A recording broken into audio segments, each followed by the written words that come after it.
everyone, Assalamualaikum and hello. My name is Aina Safia binti Muhammad Roslan, and today I'll be sharing about a famous Malay classical tale entitled Singapura di Langgan Todak. In this blog, I will briefly talk about the cultural background of the story, where it comes from, and why it is still important in Malay literature today. So let's get started.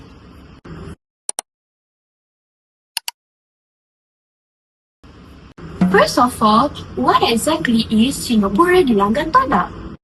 Singapura di Langgan Todak is a traditional Malay folktale that originates from the Malay Sultanate of Singapore.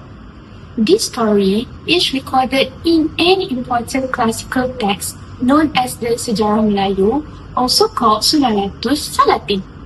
This historical work is very special because it combines real historical events, legend, and myth, which is quite common in traditional Malay writings.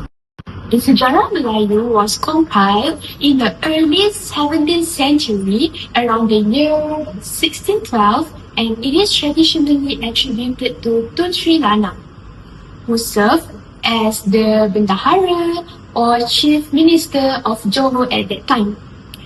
What's interesting is that this text was written in classical Malay using the Jawi script, which was widely used before the Roman alphabet became common in the Malay world. Now, you might be wondering, why were stories like this written in the first place? Well, many works produced during that era were created under royal patronage. This means they were supported by the palace, and one of their purposes was to legitimize Malay kingship. In other words, to strengthen the authority and status of the rulers. So, stories such as Singapura di Langgan Todak were not just meant to entertain people, but also to teach about leadership, loyalty, and wisdom. Although this tale involves dramatic elements such as Swordfish attacking the shores of Singapore, it also carries deeper meanings. It reflects traditional belief, the relationship between the rulers and subjects, and how intelligence and courage can overcome danger. One of the most memorable aspects of the story is how a young boy suggests a clever solution to stop the swordfish attack, showing that wisdom can come from anyone regardless of age or status. Personally, I think Singapura di Langgan Todak remains relevant because it teaches us that leaders should listen to good advice and society benefits when people act thoughtfully instead of out of fear. It also shows how traditional literature is not just about the past, it continues to influence how we understand values and cultures in the present. So, to conclude, Singapura di Langgan Todak is a significant Malay folktale recorded in the Sejarah Melayu, compiled in the early 17th century, written in classical Malay in Jawa script, and produced during a time when royal patronage played an important role in shaping literature. Thank you so much for watching my vlog.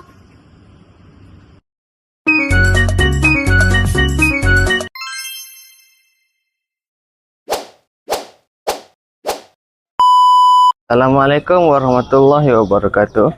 My name is Muhammad Azaiman bin Muhammad Isham, and I have been given the task in this assignment to make an overview storyline. After I have done my part, I have divided the story into 6 parts, and the first part is about Temasek era, when Singapore was ruled by a sultan and the people mostly lived in coastal village and fishing communities. Life at that time depend heavily on the sea, which provide food and livelihood for the villagers. And the second part is about swordfish attack. One day, a sudden disaster struck the island. Schools of swordfish began attacking the shores of Singapura. These swordfish leaped out of the sea with their sharp snouts, injuring many villagers and even killing some of them. The attacks causes fear and chaos among the people, as they had never faced such a dangerous threat before. The villagers were helpless and did not know how to protect themselves from the swordfish. The third part is named as failed defense. When the situation got worsened, the king decided to take action. He orders his soldiers to fight the swordfish using only their weapons. The soldiers stood along the shore trying to block the attacks with their bodies and shields. However, this plan failed badly. The swordfish were much faster and agile than the soldiers, and they were able to pierce through the defense easily. Instead of solving the problem, the king's decision causes even more deaths and suffering among his people. Now we have come to the fourth part. It is named as Clever Boy's Idea. At this point, an unexpected hero emerged, which is a young boy. Unlike the soldiers, the boy did not rely on weapons or physical strength. Instead, he used his intelligence. The boy suggested using banana tree stumps as barriers along the shores. His idea was that when the swordfish jump out of the sea, their sharp snouts will become stuck in the soft banana stumps, preventing them from attacking the villagers. Although the idea seemed unusual at first, the villagers decided to try it. The fifth part of the story is problem solved. The plan by the kids worked successfully. When the swordfish attack again, they become trapped in the banana tree stumps and were unable to escape. As a result, the villagers were finally safe and the swordfish threat come to an end. The pupil praised the boy for his cleverness and wisdom, as his simple but intelligent idea succeeded where weapons had failed. Now, we have come to the final part of this whole story, which is named as King's Jealousy and Tragic End. Instead of rewarding the kid, the king became jealous and fearful of the child's intelligence. He believed that if the boy grew up, he might become a threat to his power and authority. Influenced by his pride and insecurity, the king made a cruel decision. He ordered the boy to be executed immediately. Even though the boy had saved the entire kingdom, this story ends with the loss of a young life, leaving behind a kingdom that chose cruelty over wisdom. That's all from me in this task. Bye.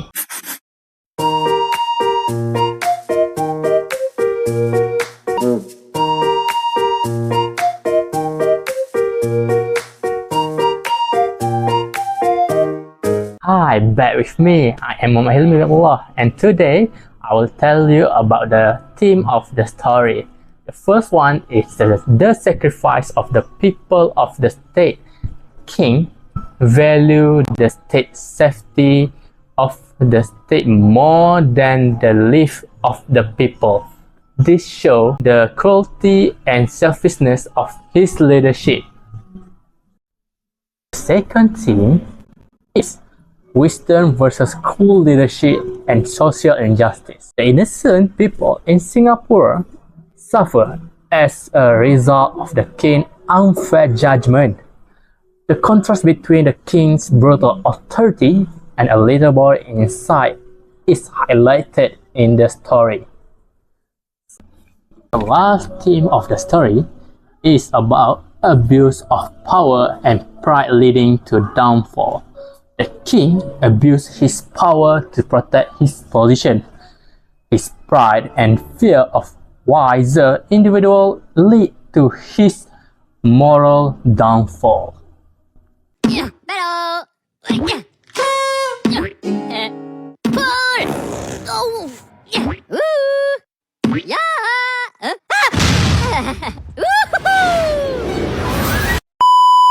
Hello, Assalamualaikum. My name is Ishira binti Taufiq, and today we are going to discuss about intended lesson and moral value in Singapura attacked by swordfish.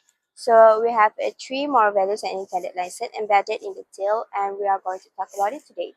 So first, intended lesson and moral values that I have is arrogance and fear leads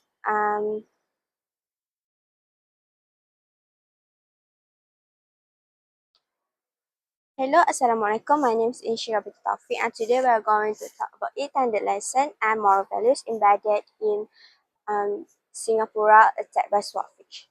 So, first thing we have is arrogance and fear of being outshone could lead to injustice.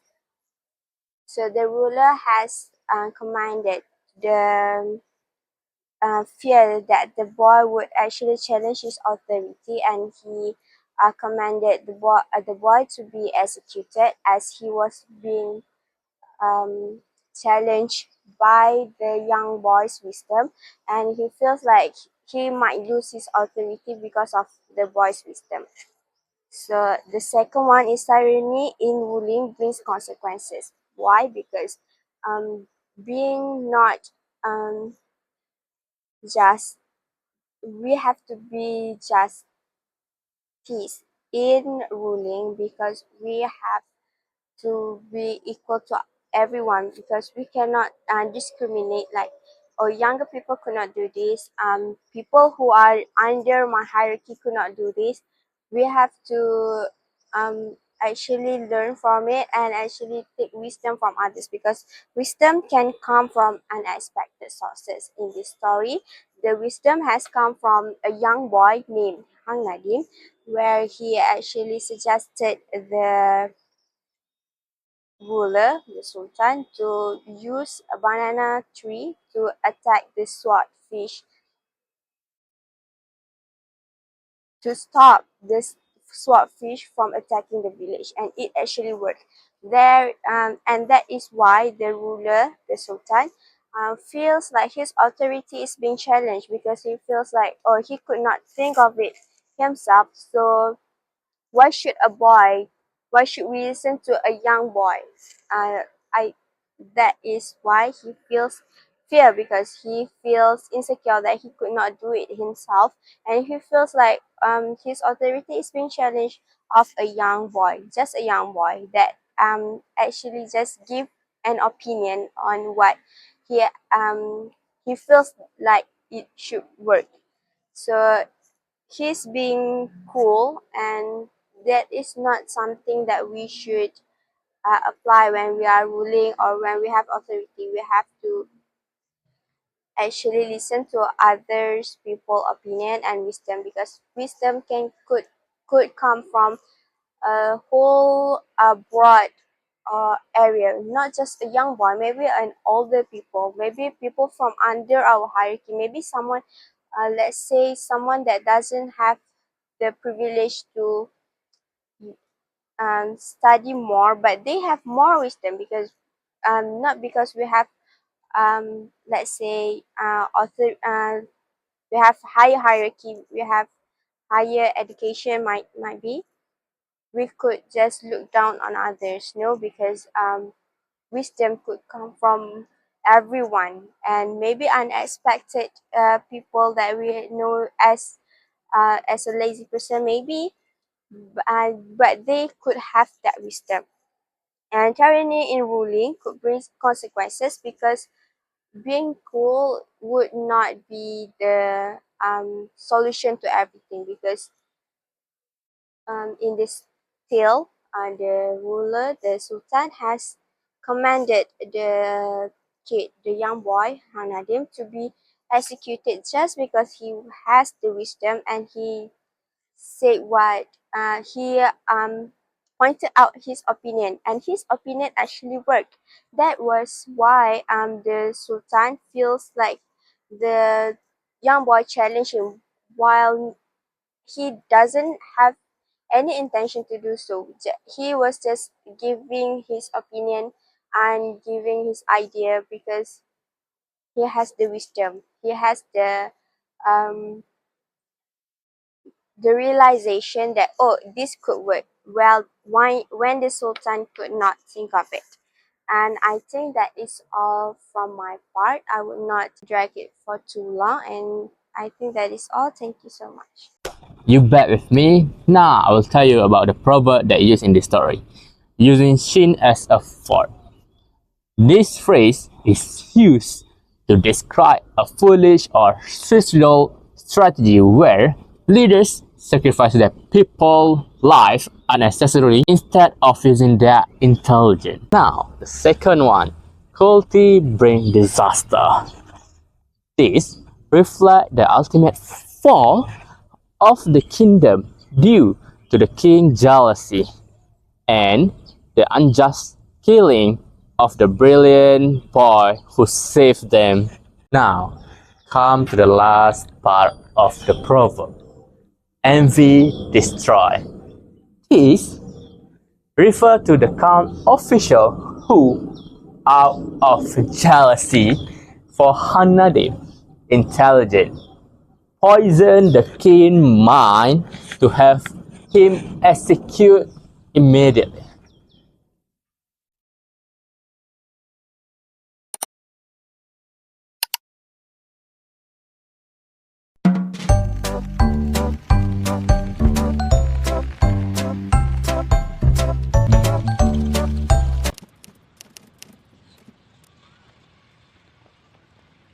Hi everyone, my name is Nur Shafika and I will be sharing my part which is about contemporary adaptation of the traditional myth Singapura dilanggar toda. Even though it is a classic story, it still exists today through movie, books and blogs. Do you ever read about that? It's okay, let me tell you a bit about Singapura dilanggar toda. In the short, this story is about Singapura being attacked by Swordfish. A young boy saved the city using his intelligence, but is later killed by the ruler out of jealousy and fear. This tragic ending highlights the danger of unjust leadership.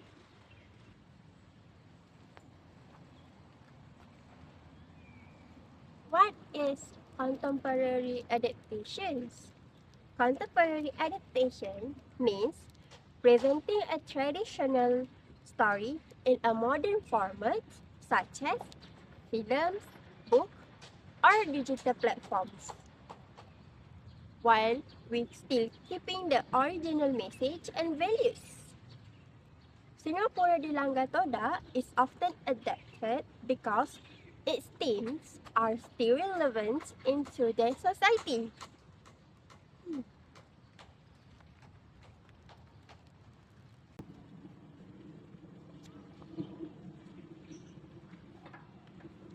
So next, we will talk about three key myths about contemporary adaptation Singapore Dilangga Toda.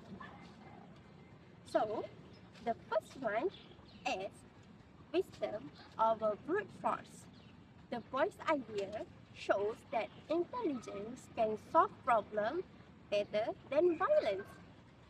Second, abuse of power and jealousy. The ruler decisions reflects cruel and selfish leaderships.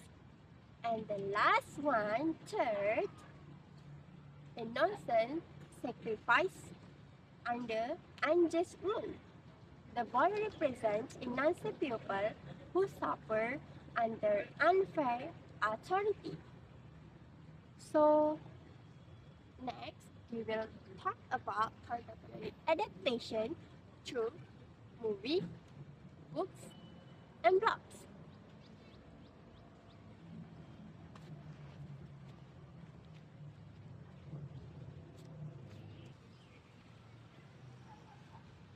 Contemporary adaptation through movie. One important contemporary adaptation through films, a famous example that we can take is Singapura Dilanggar Toda by Show Malay Films.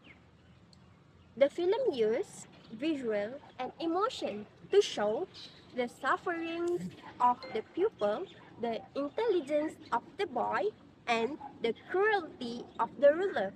and it makes the story impactful for modern audience.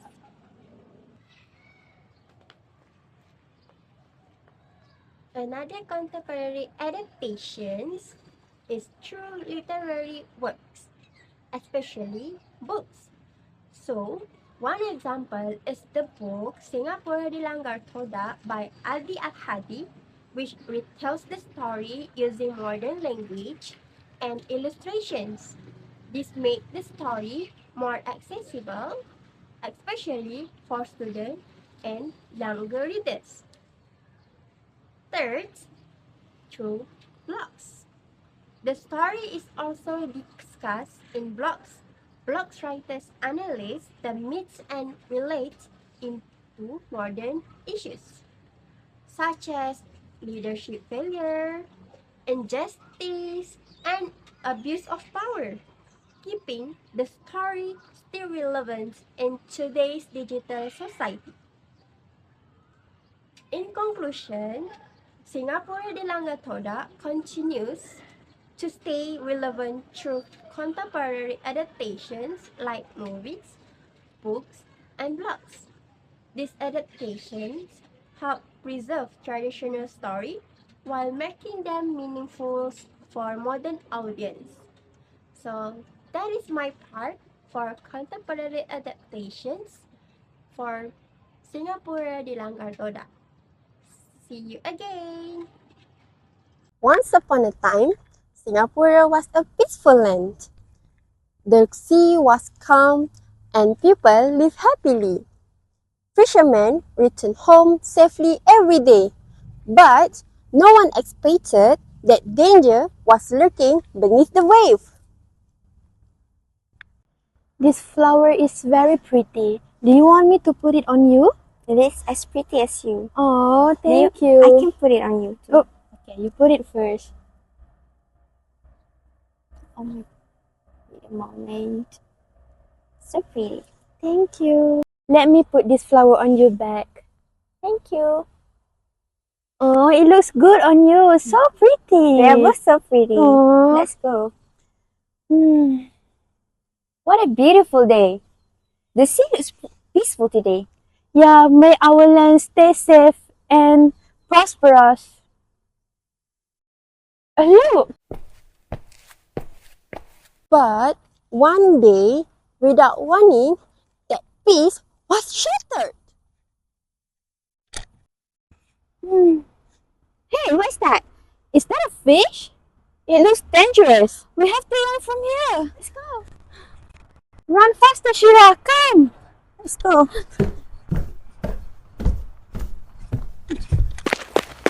Help! Help! The sharkfish is jumping out of the sea. Be careful. They are attacking the people. Oh, I'm hurt. This is terrifying. We are not safe anymore. The swordfish attacked again and again. Many people were injured, and the fear spread across of the land.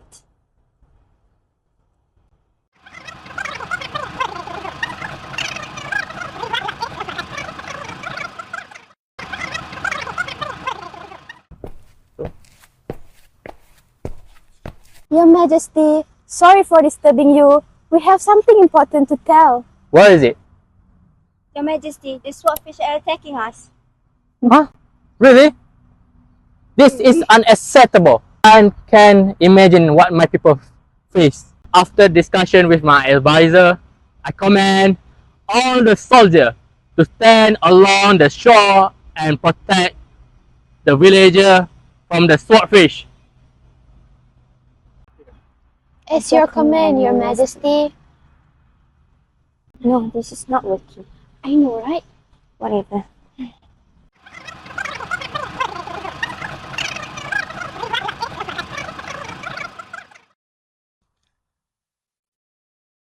The certain comments only cause more sufferings and pain.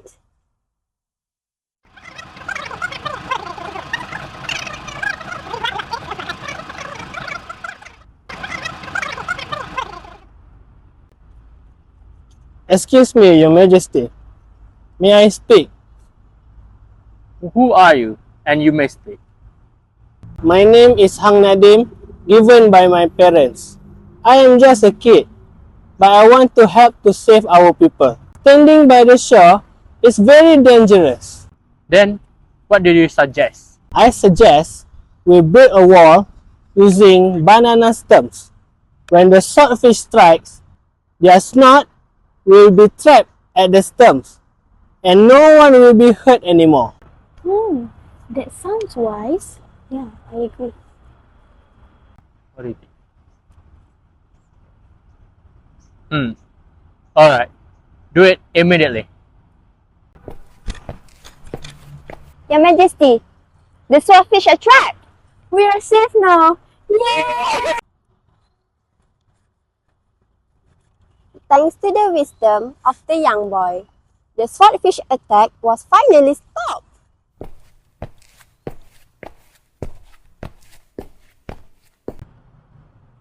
My lord, this child is very intelligent. One day, he might become a threat for your power. You may be right.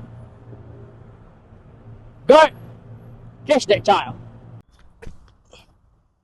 Your Majesty, please, I just want to help.